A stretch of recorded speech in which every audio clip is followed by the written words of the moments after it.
नमस्कार दर्शक बंधु मो सागर चलतु नजर पकईबा आज सकाळ केतोटी गुरुत्वपूर्ण खबर उपरे सेतिबाई वीडियोटी को शेष पर्यंत देखा मोर अनुरोध। वीडियोटी भल लगे वीडियोटी को लाइक करे, चैनल को सब्सक्राइब करे, कमेंट माध्यम जनातु आपण माने मो वीडियो केउ जिल्लारू देखुचंते।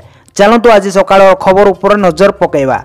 प्रथम खबर देखंतु आसिला बड़ खबर। लक्षपति दीदी एवं कोटिपति दीदी। लक्षपति दीदी ओडिशार असल शक्ति। लक्षपति दीदी एवं कोटिपति दीदी एने उपमुख्यमंत्री प्रभात परिड़ा गणमाध्यम को आगर रखिछन्ति प्रतिक्रिया। ओडिशा वर्षकर 16 लाख अधिक लक्षपति दीदी सृष्टि करिछि। लक्षपति दीदी ओडिशार असल शक्ति। महिला को सशक्त करबा पई राज्य सरकार सबुबेले कार्य करुछन्ति। महिला को सुभद्रा योजना रे आर्थिक सहायता जोगाई दिया जाउछि। 1 कोटी रो अधिक महिला एहा द्वारा उपकृत होइछन्ति। सेहि परि लक्षपति दीदी रो लक्ष्य महिला को स्वावलंबी करबा बोले खबर मिली। परवर्ती खबर देखंतु आसिला बड़ खबर। सरकार चाकरी पई बढ़िला बयस सीमा। मुख्यमंत्री को बड़ घोषणा। राज्यर विकास को त्वरान्वित करबा सहित युववर्ग को नियुक्ति जोगाइबा एवं कृत्रिम बुद्धिमत्ता एआई रो उपयोग दृष्टि रखी राज्य सरकार पक्षर 5टी गुरुत्वपूर्ण प्रस्ताव को अनुमोदन मिली। बुधवार संध्यार लोकसभा भवन मुख्यमंत्री मोहन चरण मांझी अध्यक्षतार अनुष्ठित राज्य कैबिनेट बैठक पर मुख्य शासन सचिव मनोज कुमार हाउजा खबरदाता सम्मेलन में कहते सरकारी चाकरी रे नियुक्ति सर्वोच्च बयस सीमा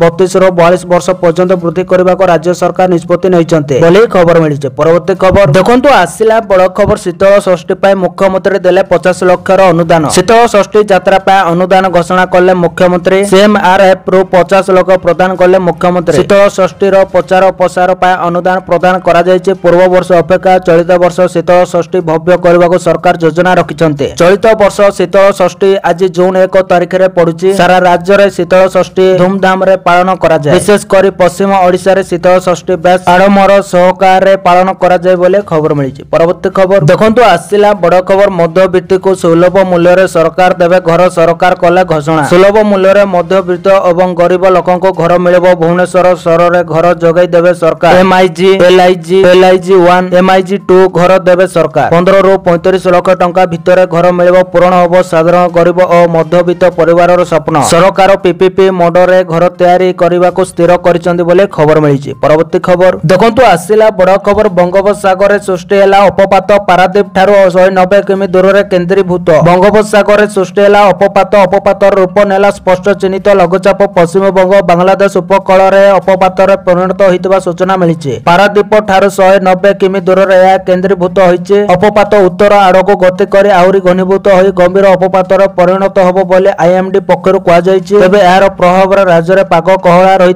बेले किसी जिले में वर्षा होइछि। सेपटे आज प्रबल वर्षा नहीं 4 जिला को ऑरेंज वार्निंग जारी करा जिबा सह अधिकांश जिला को बिजुली घड़घड़ी सह वर्षा नहीं सतर्क सूचना जारी करा जायछि। सही जिला गुड़िक है मयूरभंज, बालेश्वर, भद्रक, केन्द्रापड़ा। एही जिले में प्रबल अति प्रबल वर्षा होबार संभावना रही। आसंता काली जाए मत्स्यजीवी को गभीर समुद्र को न जावाक बारण करा जायछि बोली खबर मिली। परवर्ती खबर देखंतु आसिला बड़ खबर। भुवनेश्वर सालिया साहिर 521 घर माटी रे मिसिबो। जयदेव बिहार नंदनकानन बाम पास रास्ता काम आउ चली 200 फुटिया रास्ता नक्शा रे कौनसी परिवर्तन हबो नाही। सालिया साही भीतर दे रास्ता जीवो। यह द्वारा प्रभावित होबाकु थिबा 27 घर जमी मालिक को क्षतिपूरण बाबद 100 कोटी रो अधिक टंका दिया सरिछि। सेमाने पूर्त विभाग को जमी हस्तांतर करिथिबारु आउ 10 ରୁ 15 दिन मधरे 27 टी जाक घर भांगिबाको रूपरेख प्रस्तुत होइछि। अन्यपटे सालिया साही प्रभावित होबाकु थिबा बस्ती बासिंदा को क्षतिपूरण सह थइथान दिगर मध्य पदक्षेप निया जायछि। बीडीए बीएमसी और पूर्त विभाग मिलित भाव आज बस्ती बासिंदा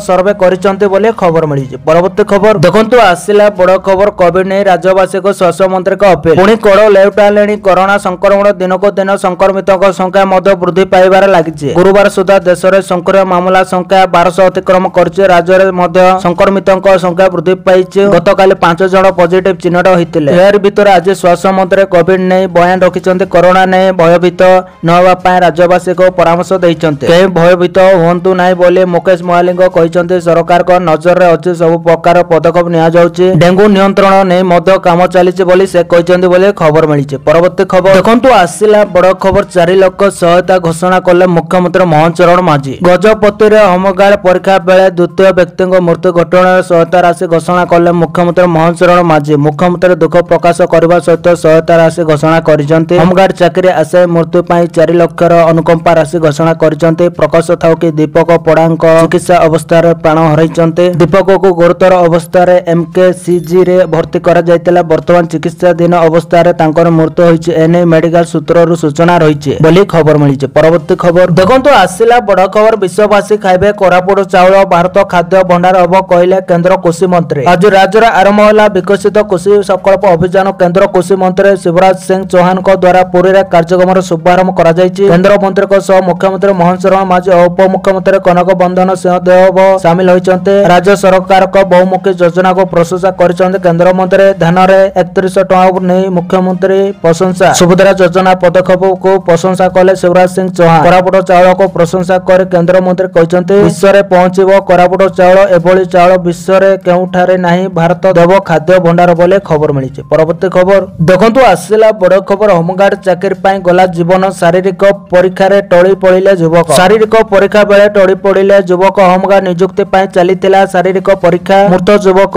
ରାମଗିରି ଥାନା ପରିସଲ ଗାଁର ବୋଲି ଜଣାପଡ଼ିଛି। ଶାରୀରିକ ପରୀକ୍ଷାରେ ଆଉ ଜଣେ ଯୁବକ ଗୁରୁତର ହେବା କାରଣରୁ ତାଙ୍କୁ ହସ୍ପିଟାଲରେ ଭର୍ତ୍ତି କରାଯାଇଛି। ଜରୁରୀକାଳୀନ ସ୍ଥିତିରେ ତାଙ୍କ ଚିକିତ୍ସା ଜାରି ରହିଛି। ହୃଦଘାତ କାରଣରୁ ଯୁବକଙ୍କ ମୃତ୍ୟୁ ହୋଇଥିବା ଆଶଙ୍କା କରାଯାଉଛି ବୋଲି ଖବର ମିଳିଛି। ପରବର୍ତ୍ତୀ ଖବର ଦେଖନ୍ତୁ, ଆସିଲା ବଡ଼ ଖବର। ଗହମ ଷ୍ଟକରେ ସମୟସୀମା ପରିବର୍ତ୍ତନ କଲା ସରକାର। ଗଚ୍ଛିତକାରୀ ହେବେ କେନ୍ଦ୍ର ସରକାର। ବ୍ୟବସାୟୀ, ହୋଲସେଲର, ଖୁଚୁରା ବିକ୍ରେତା ଏବଂ ବଡ଼ ଖୁଚୁରା ଚେନ୍ ପାଇଁ ଗହମର ଷ୍ଟକ ସୀମାକୁ ମାର୍ଚ୍ଚ 2026 ପର୍ଯ୍ୟନ୍ତ ବୃଦ୍ଧି କରିଛନ୍ତି। ଏହାର ଉଦ୍ଦେଶ୍ୟ ହେଉଛି ଖାଦ୍ୟ ସୁରକ୍ଷା ସୁନିଶ୍ଚିତ କରିବା, ଗଚ୍ଛିତ ରଖିବା ଏବଂ ସଂକଟ ନିୟନ୍ତ୍ରଣ କରିବା। ଏକ ସରକାରୀ ବିବୃତ୍ତି ଅନୁଯାୟୀ 27 ମେ 2025 ରେ ଜାରି ହୋଇଥିବା ଲାଇସେନ୍ସିଂ ଆବଶ୍ୟକତା, ଷ୍ଟକ ସୀମା ଏବଂ ନିର୍ଦ୍ଦିଷ୍ଟ ଖାଦ୍ୟ ସାମଗ୍ରୀ ଉପରେ ଗତି ପ୍ରତିବନ୍ଧକ ସଂଶୋଧନ ଆଦେଶ 2025 ଅଧୀନରେ ଏହି ବ୍ୟବସ୍ଥା 31 ମାର୍ଚ୍ଚ 2026 ପର୍ଯ୍ୟନ୍ତ ବଳବତ୍ତର ରହିବ ବୋଲି ଖବର ମିଳିଛି। ପରବର୍ତ୍ତୀ ଖବର ଦେଖନ୍ତୁ, ଆସିଲା ବଡ଼ ଖବର। ପାକିସ୍ତାନକୁ ଟାର୍ଗେଟ କଲେ ରାଜନାଥ। ପୁଣି ଥରେ ପାକିସ୍ତାନକୁ ସମାଲୋଚନା କରିଛନ୍ତି ପ୍ରତିରକ୍ଷା ମନ୍ତ୍ରୀ ରାଜନାଥ ସିଂ। ସେ ଗୁରୁବାର କହିଛନ୍ତି ଯେ ଆତଙ୍କବାଦ କାରବାର କରୁଥିବା ଲୋକଙ୍କୁ ବହୁ ମୂଲ୍ୟ ଦେବାକୁ ପଡ଼ିବ। ସେ କହିଛନ୍ତି ଯେ ପ୍ରଧାନମନ୍ତ୍ରୀ ନରେନ୍ଦ୍ର ମୋଦିଙ୍କ ନେତୃତ୍ୱରେ ଦେଶ ବହୁତ ଅଗ୍ରଗତି କରିଛି। ଆମର ପ୍ରତିରକ୍ଷା ଗଠନ ପୂର୍ବ ଅପେକ୍ଷା ଅଧିକ ମଜବୁତ ହୋଇଛି। ପ୍ରତିରକ୍ଷା ମନ୍ତ୍ରୀ ପାକିସ୍ତାନ ଅଧିକୃତ କାଶ୍ମୀର ବିଷୟରେ ମଧ୍ୟ କହିଥିଲେ। ସେ POK ମାଧ୍ୟମରେ ପାକିସ୍ତାନକୁ ଏକ କଡ଼ା ବାର୍ତ୍ତା ଦେଇଥିଲେ। ରାଜନାଥ ସିଂ ପାକିସ୍ତାନକୁ ଟାର୍ଗେଟ କରି POKର କଥା କହିଥିଲେ। କହିଥିଲେ POKର ଥିବା ସମସ୍ତ ଆମ ନିଜର, ସେମାନଙ୍କୁ କେବଳ ଭୀମିତ କରାଯାଉଛି। POK ଆମର ଏକ ଅଂଶ ଏବଂ ମୋର ବିଶ୍ୱାସ ଦିନେ ନା ଦିନେ POK ନିଜେ କହିବ ଯେ ସେ ଭାରତର ଏକ ଅଂଶ ବୋଲି ଖବର ମିଳିଛି। ପରବର୍ତ୍ତୀ ଖବର ଦେଖନ୍ତୁ, ଆସିଲା ବଡ଼ ଖୁସି ଖବର। ଏହି ଦିନ ଆସିବ 3ଟି କିସ୍ତିର ସୁଭଦ୍ରା ଟଙ୍କା। ସୁଭଦ୍ରା ଯୋଜନାକୁ ନେଇ ବଡ଼ ସୂଚନା ଦେଇଛନ୍ତି ଉପମୁଖ୍ୟମନ୍ତ୍ରୀ ପ୍ରଭାତୀ ପରିଡ଼ା। IIM ସମ୍ବଲପୁରର ଛାତ୍ରଛାତ୍ରୀ ସୁଭଦ୍ରା ସର୍ଭେ କରିବେ ବୋଲି ଉପମୁଖ୍ୟମନ୍ତ୍ରୀ ପ୍ରଭାତୀ ପରିଡ଼ା କହିଛନ୍ତି। ଉପମୁଖ୍ୟମନ୍ତ୍ରୀଙ୍କ କହିବା ଅନୁସାରେ ଜଣେ ବି ହିତାଧିକାରୀ ସୁଭଦ୍ରା ଯୋଜନାରୁ ବାଦ ପଡ଼ିବେ ନାହିଁ। ଏନେଇ ସରକାର ପଦକ୍ଷେପ ନେଉଛନ୍ତି। ଯେଉଁମାନେ ଏହି ଯୋଜନାରୁ ବାଦ ପଡ଼ି ରହିଛନ୍ତି ସେମାନେ ହିତାଧିକାରୀଙ୍କୁ ଚିହ୍ନଟ କରିବା ପାଇଁ ପୁଣି ସର୍ଭେ କରିବେ ରାଜ୍ୟ ସରକାର। IIM ସମ୍ବଲପୁରର ଛାତ୍ରଛାତ୍ରୀ ସୁଭଦ୍ରା ସର୍ଭେ କରିବେ। ସର୍ଭେ କରିବା ପରେ ସରକାରଙ୍କ ନିକଟରେ ସମସ୍ତ ରିପୋର୍ଟ ଦାଖଲ କରିବେ। ତେବେ ବଞ୍ଚିତ ଥିବା ସମସ୍ତ ହିତାଧିକାରୀଙ୍କୁ ଏକା ସାଙ୍ଗରେ 3ଟି କିସ୍ତିର ସୁଭଦ୍ରା ଯୋଜନା ଟଙ୍କା ମିଳିବ ବୋଲି ଉପମୁଖ୍ୟମନ୍ତ୍ରୀ ପ୍ରଭାତୀ ପରିଡ଼ା କହିଥିବାର ଖବର ମିଳିଛି। ପରବର୍ତ୍ତୀ ଖବର ଦେଖନ୍ତୁ, ଆସିଲା ବଡ଼ ଖବର। ଲଗାତାର ଚତୁର୍ଥ ଦିନ ଶସ୍ତା ହୋଇଗଲା ସୁନା। ଜାଣନ୍ତୁ 10 ଗ୍ରାମ ଗୋଲ୍ଡ ମୂଲ୍ୟ କେତେ? ସୁନା ଦର ଗୁରୁବାରରେ ଲଗାତାର ଚତୁର୍ଥ ଦିନ ହ୍ରାସ ଘଟିଛି। ମୁମ୍ବାଇରେ 22 କ୍ୟାରେଟ ସୁନା ଦର 10 ଗ୍ରାମ ପିଛା 89,350 ଟଙ୍କାରେ ବିକ୍ରି ହେଉଛି। 24 କ୍ୟାରେଟ ସୁନା ଦର 10 ଗ୍ରାମ ପିଛା 97,470 ଟଙ୍କାରେ ବିକ୍ରି ହେଉଛି। ଆଜି ଭୁବନେଶ୍ୱରରେ ସୁନା ଦର ବହୁତ ହ୍ରାସ ଘଟିଥିବା ଦେଖିବାକୁ ମିଳିଛି। 22 କ୍ୟାରେଟ ସୁନା ଦର ଗତକାଲି 10 ଗ୍ରାମ ପିଛା 89,350 ଟଙ୍କା ଥିଲା। ଏଥିରେ ଆଜି 400 ଟଙ୍କା କମିଛି, ଯେଉଁଥିରେ ମୂଲ୍ୟ ପରିବର୍ତ୍ତନ ହୋଇ ସୁନା ଦର 88,950 ଟଙ୍କାରେ ବିକ୍ରି ହେଉଛି। 24 କ୍ୟାରେଟ ସୁନା ଦର 10 ଗ୍ରାମ ପିଛା 440 ଟଙ୍କା ହ୍ରାସ ପାଇଛି। ଆଜି ଏହି ସୁନା ଦର 10 ଗ୍ରାମ ପିଛା 97,040 ଟଙ୍କାରେ ବିକ୍ରି ହେଉଛି ବୋଲି ଖବର ମିଳିଛି। ପରବର୍ତ୍ତୀ ଖବର ଦେଖନ୍ତୁ, ଆସିଲା ବଡ଼ ଖବର। ଘରେ CCTV କ୍ୟାମେରା ଲଗାଇବା ପୂର୍ବରୁ ହେବ ଯାଞ୍ଚ। ବିଦେଶୀ ସାମଗ୍ରୀ ଦ୍ୱାରା ହେଉଛି ଗୋଇନ୍ଦାଗିରି। ଚୀନ CCTV କ୍ୟାମେରା ବିକ୍ରି ଓ ବ୍ୟବହାର ଉପରେ ଲାଗିଲା ଅଙ୍କୁଶ। ବିକ୍ରି ପୂର୍ବରୁ ସରକାରୀ ଲେବଲରେ ଯାଞ୍ଚ ବାଧ୍ୟତାମୂଳକ କରାଯାଉଛି। ହାର୍ଡୱେର, ସଫ୍ଟୱେର, ସୋର୍ସ କୋଡ୍ ସରକାରୀ ଲ୍ୟାବରେ ଯାଞ୍ଚ ହେବ। ଗତ ଏପ୍ରିଲ 9 ତାରିଖରେ ତିଆରି କିମ୍ବା ଆମଦାନୀ ସାମଗ୍ରୀ ପାଇଁ ଏହି ନିୟମ ଲାଗୁ କରାଯିବ। ସବୁ CCTV ଡିଭାଇସ ପାଇଁ କଟକଣା ଲାଗୁ ବୋଲି ସୂଚନା ଜାରି। ଚାଇନା ଏହି ସବୁ ଜିନିଷ ଦ୍ୱାରା ଗୁପ୍ତଚରଗିରି କରୁଥିବା ସନ୍ଦେହ କରାଯାଉଛି। ଚୀନ ପ୍ରସ୍ତୁତ ସଂସ୍ଥା CCTV ବ୍ୟାପକତା ବିପଦର କାରଣ ହୋଇପାରେ ବୋଲି ଖବର ମିଳିଛି। ପରବର୍ତ୍ତୀ ଖବର ଦେଖନ୍ତୁ, ଆସିଲା ବଡ଼ ଖବର। ପ୍ରଧାନମନ୍ତ୍ରୀଙ୍କୁ ଚିଠି ଲେଖିଲେ ରାହୁଲ। ବରିଷ୍ଠ କଂଗ୍ରେସ ନେତା ତଥା ଲୋକସଭାରେ ବିରୋଧୀ ଦଳ ନେତା ରାହୁଲ ଗାନ୍ଧୀ ପ୍ରଧାନମନ୍ତ୍ରୀ ନରେନ୍ଦ୍ର ମୋଦିଙ୍କୁ ଏକ ଚିଠି ଲେଖିଛନ୍ତି, ଯେଉଁଥିରେ ଜମ୍ମୁ ଓ କାଶ୍ମୀରର ପୁଞ୍ଚ ଜିଲ୍ଲାରେ ସମ୍ପ୍ରତି ପାକିସ୍ତାନ ଗୁଳିମାଡରେ ପ୍ରଭାବିତ ସାଧାରଣ ନାଗରିକଙ୍କ ପାଇଁ ରିଲିଫ ଏବଂ ପୁନର୍ବାସ ପ୍ୟାକେଜ ଦାବି କରାଯାଇଛି। ରାହୁଲ ଗାନ୍ଧୀ ସମ୍ପ୍ରତି ପୁଞ୍ଚ ଗସ୍ତ କରିଥିଲେ, ଯେଉଁଠାରେ ସେ ପ୍ରଭାବିତ ପରିବାରକୁ ଭେଟି ସେମାନଙ୍କ ପରିସ୍ଥିତିର ସମୀକ୍ଷା କରିଥିଲେ। ପ୍ରଧାନମନ୍ତ୍ରୀଙ୍କୁ ଏକ ଚିଠିରେ ରାହୁଲ କହିଛନ୍ତି, ମୁଁ ସମ୍ପ୍ରତି ପୁଞ୍ଚ ଗସ୍ତ କରିଥିଲି ଯେଉଁଠାରେ ପାକିସ୍ତାନ ଗୁଳିମାଡରୁ 4 ଶିଶୁ ସମେତ 14 ଜଣଙ୍କର ଦୁଃଖଦ ମୃତ୍ୟୁ ହୋଇଥିଲା ଏବଂ ଡଜନ ଡଜନ ଲୋକ ଗୁରୁତର ହୋଇଥିଲେ। ଏହି ଅବାଧ ଆକ୍ରମଣ ସାଧାରଣ ନାଗରିକ ଅଞ୍ଚଳରେ ବ୍ୟାପକ ଧ୍ୱଂସ ଘଟାଇଛି। ସେ ଲେଖିଛନ୍ତି, ଶହ ଶହ ଘର, ଦୋକାନ, ସ୍କୁଲ ଏବଂ ଧାର୍ମିକ ସ୍ଥଳ ସମ୍ପୂର୍ଣ୍ଣ କିମ୍ବା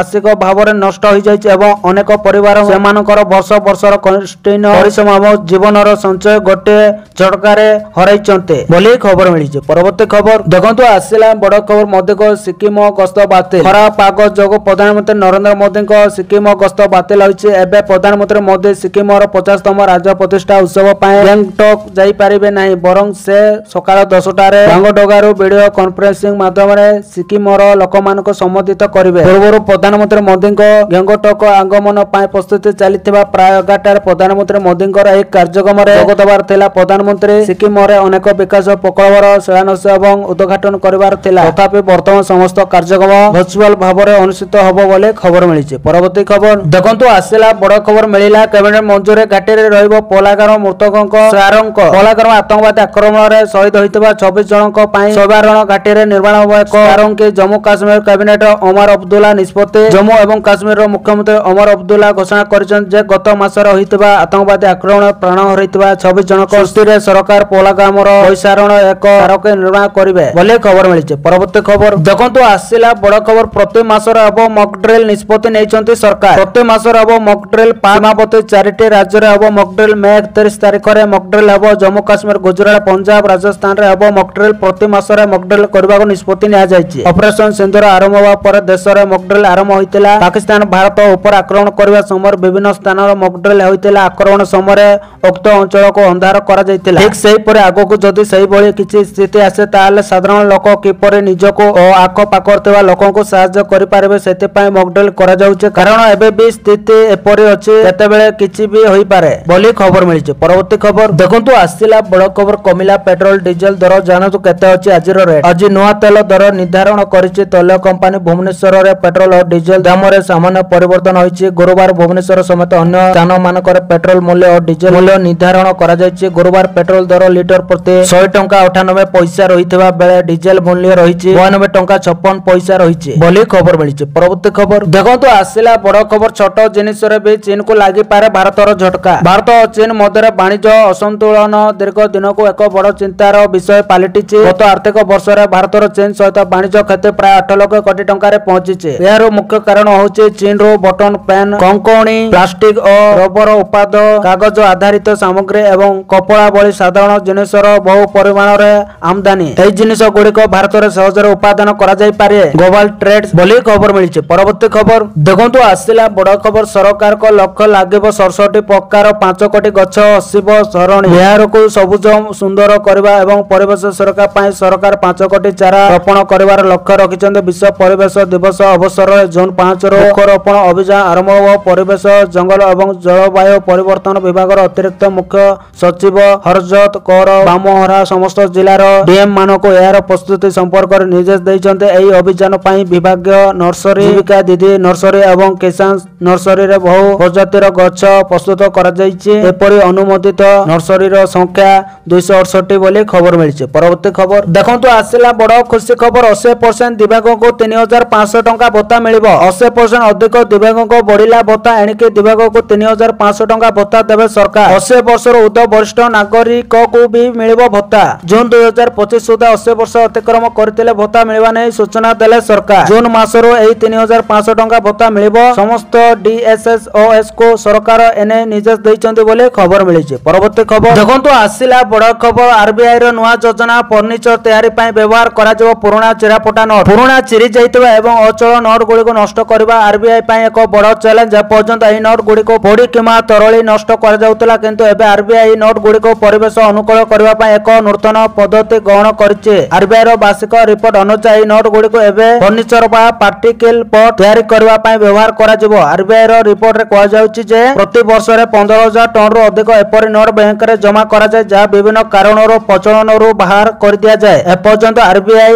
ଏହି ନୋଟ୍ ଗୁଡ଼ିକୁ ଲ୍ୟାଣ୍ଡଫିଲରେ ବ୍ୟବହାର କରୁଥିଲା କିମ୍ବା ସେଗୁଡ଼ିକୁ ପୋଡ଼ି ନଷ୍ଟ କରିଦିଆଯାଉଥିଲା ବୋଲି ଖବର ମିଳିଛି। ପରବର୍ତ୍ତୀ ଖବର ଦେଖନ୍ତୁ, ଆସିଲା ବଡ଼ ଖବର। POK ଛାଡ଼ିଲେ ହିଁ କାଶ୍ମୀର ପ୍ରସଙ୍ଗରେ विषय पाकिस्तान सह आलोचना करिवो भारत। पाकिस्तान को रोकटोक सुनाई देला भारत। पाकिस्तान एबे जते चाहिले भी भारत सह कथा होई पारिबो नै। भारतर जहा शर्त अछि ताको सब पाकिस्तान को मानिबा को पड़िबो, तबे जाय पाकिस्तान सह कथा हेबो भारत। कारण किछि दिन पूर्व पाकिस्तान प्रधानमंत्री शहबाज शरीफ कहिथिले जे से भारत सह सब प्रसंग रे आलोचना करबा को चाहुचते। एपरि के पहलगाम रे रहितबा आतंकी आक्रमण प्रसंग रे मध्य से भारत सह आलोचना करबा को चाहुथिले। हेले एबे भारत यार रोकटोक जवाब दैछि। भारत सह आलोचना पाए पाकिस्तान प्रधानमंत्री को आग्रह प्रसंग, एपरि के आतंकवाद नै आलोचना पाए आग्रह प्रसंग, द्विपाक्षिक आलोचना नै अभिमुख्य स्पष्ट कहिले एमईए मुख्यपात कहिसंते आमे पाकिस्तान को कहि सारिछु आतंकवाद कथाबार्ता एका संगे चली पारिबो नै। जदि पाकिस्तान भारत सह आलोचना करबा को चाहुछि ताले प्रथम पाकिस्तान हमको आतंकवादी हस्तांतर करू। जेबे जाय पाकिस्तान आतंकवादी मानको भारत हाथ रे टेकी न दैछि सेतेबेले जाय किछि बे आलोचना होई पारिबो नै। पाकिस्तान हमको आतंकवादी हस्तांतर कले आलोचना संभव। आतंकी तालिका पाकिस्तान को बहु वर्ष होला दिया जाय सारिछि। जम्मू काश्मीर नै आलोचना बाबदरे मध्य पुणी थोर स्पष्ट कले एमईए मुख्यपात।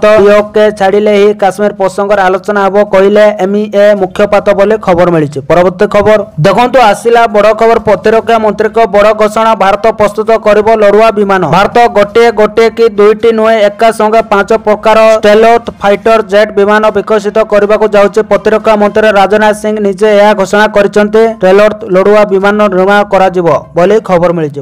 तो दर्शक बंधु ए आज सकाळर केतोटी गुरुत्वपूर्ण खबर। जदि वीडियोटी भल लागिছে लाइक करबा सहित हम चैनल को सब्सक्राइब करंतु आ वीडियो को शेयर करंतु। वीडियोटी संपूर्ण देखिथिबारु आपण मानको बहुत बहुत धन्यवाद।